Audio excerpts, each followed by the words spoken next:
ನಮಸ್ಕಾರ ಸ್ನೇಹಿತರೆ, ಗೃಹಲಕ್ಷ್ಮಿ ಯೋಜನೆಯ ಅಪ್ಡೇಟ್ಗೆ ನಿಮಗೆ ಸ್ವಾಗತ ಸುಸ್ವಾಗತ.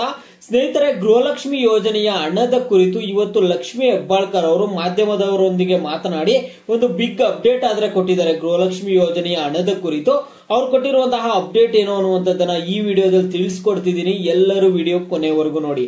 ಅದಕ್ಕೆ ಮುಂಚೆ ಯಾರಿನ್ನೂ ಚಾನಲ್ಗೆ ಸಬ್ಸ್ಕ್ರೈಬ್ ಮಾಡ್ಕೊಂಡಿಲ್ಲ, ಈಗಲೇ ಚಾನಲ್ ನ ಪಟ್ಟಂತ ಸಬ್ಸ್ಕ್ರೈಬ್ ಮಾಡ್ಕೊಳ್ಳಿ. ಮತ್ತೆ ವಿಡಿಯೋಗೊಂದು ಲೈಕ್ ಆದ್ರೆ ಕೊಡಿ.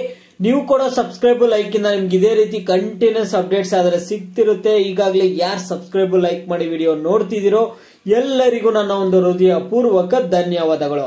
ನೋಡಿ ಸ್ನೇಹಿತರೆ, ನಾನೀಗ ಡೈರೆಕ್ಟ್ ಟಾಪಿಕ್ ಗೆ ಬರ್ತೀನಿ. ಇಲ್ಲಿ ಗೃಹಲಕ್ಷ್ಮಿ ಯೋಜನೆಯ 11ನೇ ಕಂತಿನ ಹಣ ಮತ್ತು 12ನೇ ಕಂತಿನ ಹಣ ಕಳೆದ 2-3 ತಿಂಗಳಿನಿಂದ ಹಣ ಆದ್ರೆ ಫಲಾನುಭವಿಗಳ ಖಾತೆಗೆ ಜಮಾ ಆಗಿರ್ಲಿಲ್ಲ.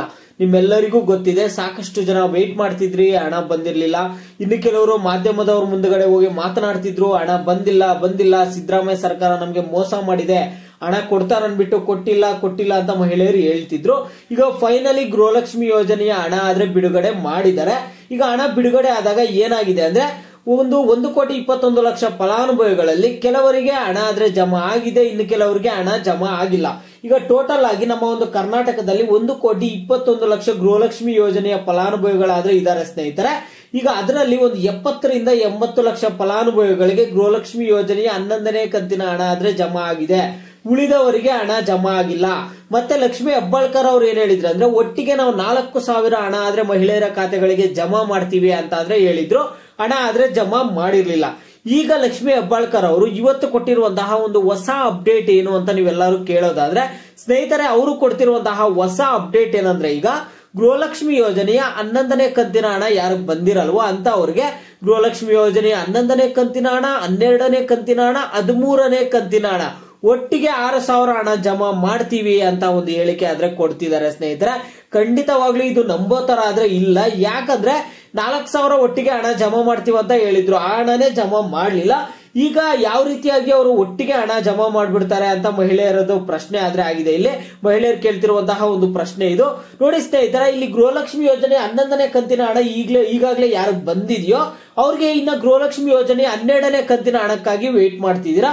ಓಂ ಶ್ರೀ ಕೊಲ್ಲೂರು ಮೂಕಾಂಬಿಕಾ ಜ್ಯೋತಿಷ್ಯರು ಪ್ರೀತಿಯಲ್ಲಿ ಕಿರಿಕಿರಿ, ಮದುವೆ ಸಮಸ್ಯೆ, ಗಂಡ ಹೆಂಡತಿ ಕಿರಿಕಿರಿ, ಅತ್ತೆ ಸೊಸೆ ಜಗಳ, ಶತ್ರುಗಳ ನಾಶ, ಮಹಿಳೆಯರ ಗುಪ್ತ ಸಮಸ್ಯೆಗೆ ವಿಶೇಷ ಪರಿಹಾರ ಆದ್ರೆ ಮಾಡ್ಕೊಡ್ತಾರೆ. ನೀವು ಇಲ್ಲಿ ಕೆಳಗಡೆ ಸ್ಕ್ರೋಲ್ ಆಗ್ತಿರುವಂತಹ ನಂಬರ್ಗಾದ್ರೆ ಕರೆ ಮಾಡಿ. ಅವ್ರೇನ್ ಹೇಳ್ತಿದ್ರೆ 12ನೇ ಕಂತಿನ ಹಣ, 13ನೇ ಕಂತಿನ ಹಣ, ಆ ಹಣ ಕೂಡ ಒಟ್ಟಿಗೆನೆ 4,000 ಹಣ ಜಮಾ ಮಾಡ್ತೀವಿ ಅಂತ ಹೇಳ್ತಿದ್ದಾರೆ. ಈ ಮೊದಲು 11 ಮತ್ತು 12ನೇ ಕಂತಿನ ಹಣ ಒಟ್ಟಿಗೆ 4,000 ಜಮಾ ಮಾಡ್ತೀವಿ ಅಂದಿದ್ರು. ಈಗ 12, 13 ಜಮಾ ಮಾಡ್ತೀವಿ ಅಂತ ಆದ್ರೆ ಹೇಳ್ತಿದ್ದಾರೆ. ಈಗ ಅವರು ಸ್ವಲ್ಪ ಲೇಟ್ ಆದ್ರೂ ಪರವಾಗಿಲ್ಲ, ಒಂದು 10-15 ದಿನ ಲೇಟ್ ಆದ್ರೂ ಪರವಾಗಿಲ್ಲ, ಕರೆಕ್ಟ್ ಆಗಿ 11ನೇ ಕಂತಿನ ಹಣ 2,000 ಕೊಟ್ಟರು ಪರವಾಗಿಲ್ಲ. 11ನೇ ಕಂತಿನ ಹಣ, 12ನೇ ಕಂತಿನ ಹಣ, 13ನೇ ಕಂತಿನ ಹಣ ಎಲ್ಲ ಕರೆಕ್ಟ್ ಆಗಿ ಕೊಟ್ಕೊಳ್ತಾ ಹೋದ್ರೆ ಮಹಿಳೆಯರು ಕೂಡ ಖುಷಿಯಾಗಿರ್ತಾರೆ. ಓಕೆನಾ? ಪ್ರತಿ ತಿಂಗಳು 15ನೇ ತಾರೀಕು ನಾವು ಹಣ ಆದ್ರೆ ಪುಷ್ ಮಾಡಿರ್ತೀವಿ ಅಂತ ಲಕ್ಷ್ಮಿ ಹೆಬ್ಬಾಳ್ಕರ್ ಅವ್ರು ಹೇಳ್ತಿದ್ದಾರೆ. ನಾವು DBT ಮುಖಾಂತರ ಹಣವನ್ನ ಪುಷ್ ಮಾಡಿರ್ತೀವಿ, ಎಲ್ರಿಗೂ ಜಮಾ ಆಗುತ್ತೆ ಅಂತ ಹೇಳ್ತಿರ್ತಾರೆ. ಅದು ಪ್ರೋಸೆಸ್ ಆಗೋ ಒಳಗಡೆ 15ನೇ ತಾರೀಕಿಂದ 30ನೇ ತಾರೀಕುವರೆಗೂ ಟೈಮ್ ಇರುತ್ತೆ. ಈ 15 ದಿನದಲ್ಲಿ ಹಣ ಜಮಾ ಮಾಡಿದ್ದಾರೆ ಅಂದ್ರೆ ಮಹಿಳೆಯರಿಗೂ ಖುಷಿನೇ. ಇದು ನನ್ನ ಅಭಿಪ್ರಾಯ ಆಗಿರುತ್ತೆ. ಯಾಕಂದ್ರೆ ಪ್ರತಿ ತಿಂಗಳು ಅವ್ರು ಒಟ್ಟಿಗೆ ಕೊಡೋದೇನ್ ಬೇಕಾಗಿಲ್ಲ, 2,000 ಕೊಡುವಂತಹ ಹಣವನ್ನೇ ಕರೆಕ್ಟ್ ಆಗಿ ಕೊಟ್ಟಿದ್ದಾರೆ ಅಂದ್ರೆ ಮಹಿಳೆಯರಿಗೆ ತುಂಬಾನೇ ಹೆಲ್ಪ್ ಆಗುತ್ತೆ. ಸ್ನೇಹಿತರೆ, ಈಗ ಏನಾದ್ರೂ ನಿಮ್ಗೆ ಪೆಂಡಿಂಗ್ ಹಣ ಇದ್ರೆ ಒಟ್ಟಿಗೆ ಜಮಾ ಮಾಡ್ತೀವಿ ಅಂತ ಲಕ್ಷ್ಮಿ ಹೆಬ್ಬಾಳ್ಕರ್ ಅವರಾದ್ರೆ ಹೇಳ್ತಿದ್ದಾರೆ. ವೇಟ್ ಮಾಡಿ, ಒಟ್ಟಿಗೆ ಜಮಾ ಆದ್ರೆ ಖುಷಿನೇ. ಎಲ್ರಿಗೂ ಒಟ್ಟಿಗೆ ಹಣ ಆದ್ರೆ ನಿಮ್ಮ ಖಾತೆಗಳಿಗೆ ಜಮಾ ಆದ್ರೆ ಖುಷಿನೇ. ಇಲ್ಲ ಸಪರೇಟ್ ಆಗಿ 2,000 ಆದ್ರೂ ಕರೆಕ್ಟ್ ಆಗಿ ಹಣ ಜಮಾ ಮಾಡ್ಬಿಟ್ಟಿದ್ದಾರೆ ಅಂದ್ರೆ ಎಲ್ಲರೂ ಖುಷಿಯಾಗಿರ್ತಾರೆ ಸ್ನೇಹಿತರೆ. ಇದು ಸದ್ಯ ಮಟ್ಟಕ್ಕೆ ಬರ್ತಿರುವಂತಹ ಗೃಹಲಕ್ಷ್ಮಿ ಯೋಜನೆಯ ಅಪ್ಡೇಟ್ಸ್.